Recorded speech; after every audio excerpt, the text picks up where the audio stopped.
वहाँ पार्थिव शिवलिंग की पूजा क्यों की जाती है? अच्छा, बहुत अच्छा प्रश्न है। पार्थिव शिवलिंग हम मिट्टी से बनाते हैं और जो मिट्टी को फिर हम शिव का आकार देते हैं, उनका पूजन करते हैं, फिर उनको विसर्जित कर देते हैं।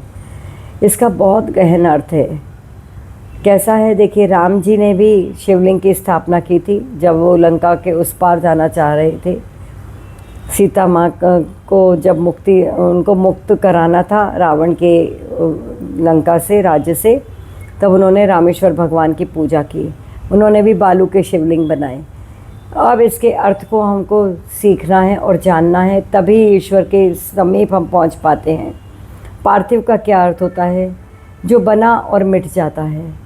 लेकिन क्या शिव भगवान बनते और बिगड़ते हैं? नहीं।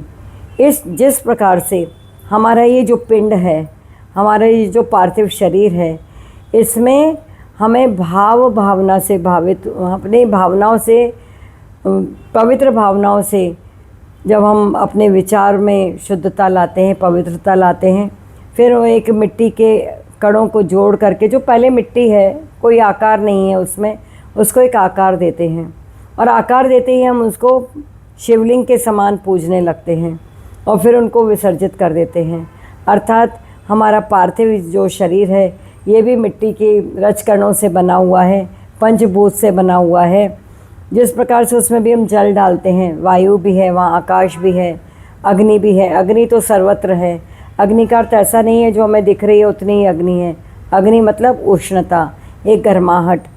तो ये जो पंचमहाभूत है, पंचमहाभूत में चले जाते हैं। लेकिन उसके पहले हमारे भीतर के उस जो शिव हैं, उनको हमें जागृत कर लेना है। अर्थात वो विरक्त भाव में हम आ जाएं। विरक्ति का भाव छोड़कर भागने का नाम नहीं है।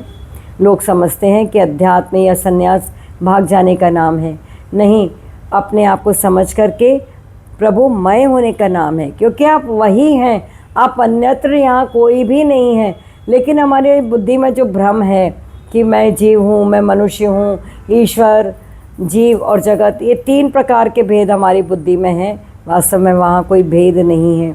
इससे पार्थिव शिवलिंग का निर्माण हम इसलिए करते हैं कि जिस प्रकार से समस्त जगत हमें जो निराकार था, साकार रूप में दिख रहा है, वो फिर वैसा ही विसर्जित भी हो जाएगा। लेकिन एक जो सत्ता है, उसको मुझे जानना है। जिस चेतन सत्ता से ओतप्रोत होकर के मैंने ये रचना की है, वो मेरे भीतर प्रकट हो जाए। इसलिए पार्थिव शिवलिंग का महत्व है। वरना हम शिवलिंग बनाएं, पूजन करें और हम भीतर से कोई तार ही भगवान से न जुड़ पाए, हम समझ ही न पाएँ कि है क्या वास्तव में शिव। तो हम दुनिया भर यही करती है, श्रावण मास में बस अभिषेक कर लेते हैं और उसके बाद में हम अंदर वही माया, वही संसार, वही अपवित्रता लेकर घूमते हैं, तो भगवान प्रसन्न नहीं होते। जय श्री कृष्ण।